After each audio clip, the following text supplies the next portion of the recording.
ਸਤਿ ਸ਼੍ਰੀ ਅਕਾਲ ਜੀ, ਮੈਂ ਤੁਹਾਡਾ ਆਪਣਾ ਕਿਰਪਾਲ ਸਿੰਘ ਜੀ ਸਟਾਰ ਟੀਵੀ ਤੋਂ। ਜਿਵੇਂ ਕਿ ਤੁਹਾਨੂੰ ਪਤਾ ਜੀ, ਮਾਤਾ ਦੇ ਨਰਾਤੇ ਸ਼ੁਰੂ ਹੋ ਗਏ। ਅੱਜ ਅਸੀਂ ਪਹੁੰਚੇ ਆ ਚਿੰਤਪੁਰਨੀ ਦੇ ਵਿੱਚ। ਚਿੰਤਪੁਰਨੀ ਮਾਤਾ ਸਭ ਤੋਂ ਛੋਟੀ ਮੰਨੀ ਜਾਂਦੀ ਹੈ। ਉਹ ਸਾਡੇ ਵਿੱਚ ਆਚਾਰੀ ਜੀ ਹੈ, ਪੂਜੇ ਆਚਾਰੀ ਜੀ ਮੌਜੂਦ ਆ। ਆਪਾਂ ਉਹਨਾਂ ਨਾਲ ਹਿਸਟਰੀ ਦੇ ਪੰਨੇ ਛੇੜਾਂਗੇ। ਪੰਡਿਤ ਜੀ ਜੈ ਮਾਤਾ ਦੀ ਜੀ। जय माता दी। सब तो पहले नरात्या दी नवे साल दियाँ विक्रमी संबत दियाँ बहुत बहुत बधाइयाँ। मैं हिंदी च कह सकना जी। जय माता दी। आपके चैनल के सभी श्रद्धालुओं को हिंदू नववर्ष विक्रमी संबत और चैत्र नवरात्रों की बहुत बहुत शुभकामनाएं। नवरात्र एक ऐसा पर्व है जो भगवती की आराधना का सबसे श्रेष्ठ समय माना गया है।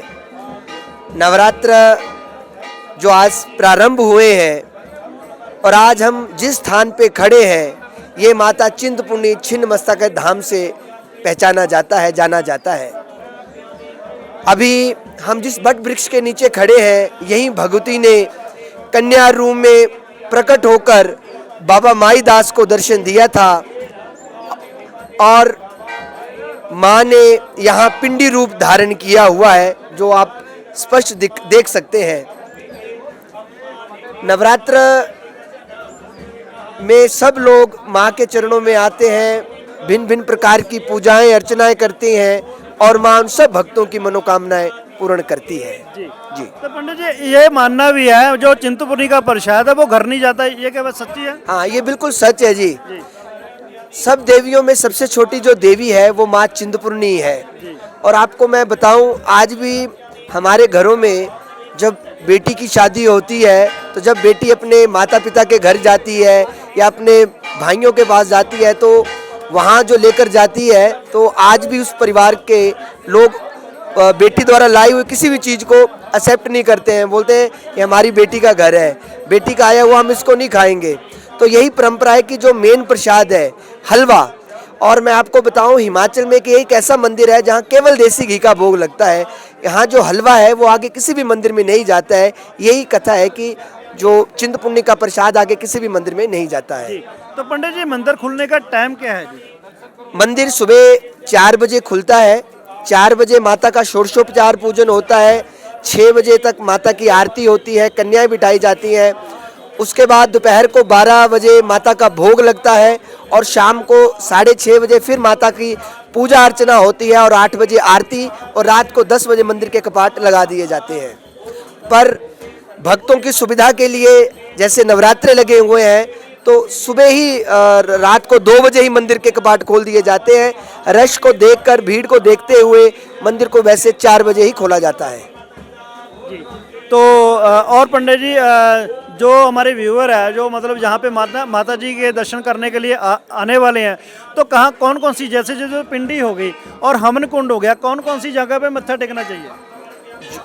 आपने भगवती के पिंडी रूप के दिव्य दर्शन किए, जैसे सब भली भांति जानते हैं। उसके बाद हवन कुंड के किए। उसके बाद यहाँ से आप नीचे 100-150 पौड़ी सीढ़ी नीचे जाएंगे, वहाँ सरोवर बना हुआ है जो कि महाराजा रणजीत सिंह जी के समय का बना हुआ है वहाँ। और मैं आपको बताऊं, जो माता का श्रृंगार किया जाता है, जिस जल के साथ किया जाता है, उस जल का उद्गम स्थान वो नीचे ही है, वो देखने योग्य है। पांडवों द्वारा निर्मित शिवलिंग के दर्शन भी वहाँ आप कर सकते हैं। आज भी उसी कुंड से सुबह 4 बजे और शाम को 4 बजे माता के पुजारी वहाँ से जल लाते हैं। उसी जल से माता का अभिषेक करते हैं और वही अभिषेक किया हुआ जल सब श्रद्धालुओं को चरणामृत के रूप में प्राप्त होता है। धन्यवाद। हमने क्वेश्चन इसलिए किया था, जो श्रद्धालु मत्था टेकने आते हैं सिर्फ पंडी का मत्था टेकते हैं, लेकिन जो जैसे पंडित जी ने बताया सरोवर का दर्शन करना, सरोवर के साथ साथ जिनको सबसे पहले बाबा माई दास जी को दर्शन दिए थे, बाबा माई दास जी की समाधि भी है, वहाँ भी जरूर जाना चाहिए। क्योंकि जिनको सबसे पहले माँ ने दर्शन दिए थे, उन दिव्य महापुरुषों की वहाँ समाधि बनी हुई है, तो उनका भी हमें दर्शन करना चाहिए। हमें यात्रा तभी सफल मानी जाती है। तो समय हो तो वहाँ भी जाना चाहिए। वैसे तो वर्ष में 4 प्रकार के नवरात्रे मनाए जाते हैं। चैत्र के, आश्विन के और 2 गुप्त नवरात्रे होते हैं, एक आषाढ़ मास के और एक माघ मास के।